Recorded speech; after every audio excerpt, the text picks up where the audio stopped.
Miguel, nice to have you back with us on the programme. Just bring us up to date then. How are conditions at the business and what does this tell us about the state of the company? First of all, good morning. It's a pleasure to be back on the program, and I'm sorry I can't be with you in the studio this time. Listen, the business is normalized. The hydro conditions are back. As you know, last year we had one of the worst droughts in the last 90 years, and we had, frankly, a much better quarter this year. So strong hydro conditions, good position on the networks as well. And then the renewables, they continue to be one of the big growth drivers that we have in the company. As you know, we're doing a significant amount of investments there, 1.2 billion euros that we did just in this quarter in renewables and in networks. So that continues to drive also the growth, both on the EBITDA side and also on the profit side. And encouraging the increase in energy that continues to come from solar and from wind, of course. Europe is in an interesting place here. We're now out of the winter. We're looking to hopefully a warmer spring and summer, and then we'll be back into the winter again. Prices have come down to reflect that at a wholesale level. How does that change the way you need to think about how you're running the business at the moment? And is Europe safe, in your opinion, in terms of the next winter? I think we're in a much better position. Certainly, we've got through this last winter pretty well. I mean, Europe in general has done well with its storage levels. It seems that we're going to do well also over the rest of the year. So I think the risk for next winter has come down substantially. In terms of prices, they've also normalized much more, as a result of the lower gas prices. For us as a business, it doesn't make too much difference. I mean, we're already baking that into our expectations for the year.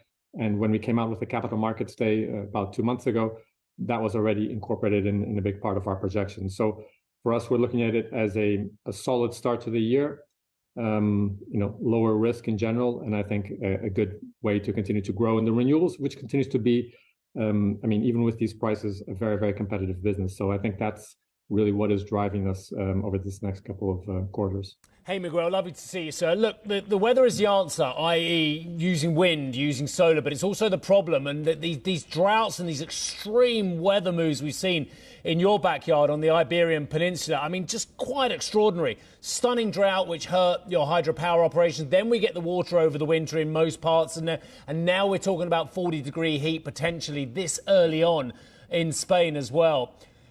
Is some of the renewable infrastructure fit for purpose because it's creating large swings in your profitability? So I think this is going to be part of the new reality as we go forward. And the trick really is to have a diversified set of technologies. And so you can't just be dependent on hydro or on wind or on solar. But to your point, we've had a very strong or very high level of solar incidence, so much less water over the last 2 months. So it was a good start to the year with a lot of hydro, then less hydro, much more solar, much more wind. So we had actually good conditions there. So I think the mix of these together with, I think, batteries is going to be a key part of that. That's also a critical part. Pump storage, which is where you can store the hydro, use it when pump it up when the energy is cheap, use it when the energy is more expensive. All of these are different technologies which you can go on adapting and to make, to level out that management of energy over time. So I think intermittency of renewable energy is an intrinsic part of the energy mix, and it's going to be a bigger part going forward. But having a diversified mix is really, really important. It's very interesting looking at the global appetite to spend money on renewables. And there's this wonderful debate going on. I don't expect you to get involved between OPEC and the IEA now about who's causing what, who's causing inflation, who's causing volatility. But I want to park that and just ask you the very basic question we've spoken about before, and that is the appetite to spend the money. We have higher interest rates now. We have concerns about the profitability of a lot of new technologies as well. Is the appetite to spend the trillions of dollars that is needed to go green, to get to net zero, is it still there as much as it was, Miguel?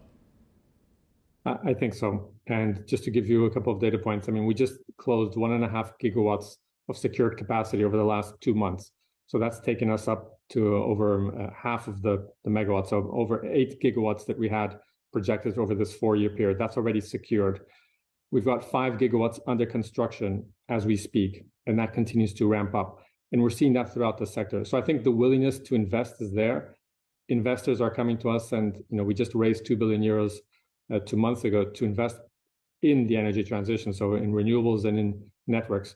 So I think it's there. And I've talked about this before. I think it's really a question about execution. We continue to see issues in terms of the permitting and the licensing. One issue which has come up recently is also relating to geopolitics, making it more difficult sometimes to import panels, for example, into the US. So it's a bumpy ride, but I think the willingness of investors to deploy capital continues to be there, and it continues to be profitable.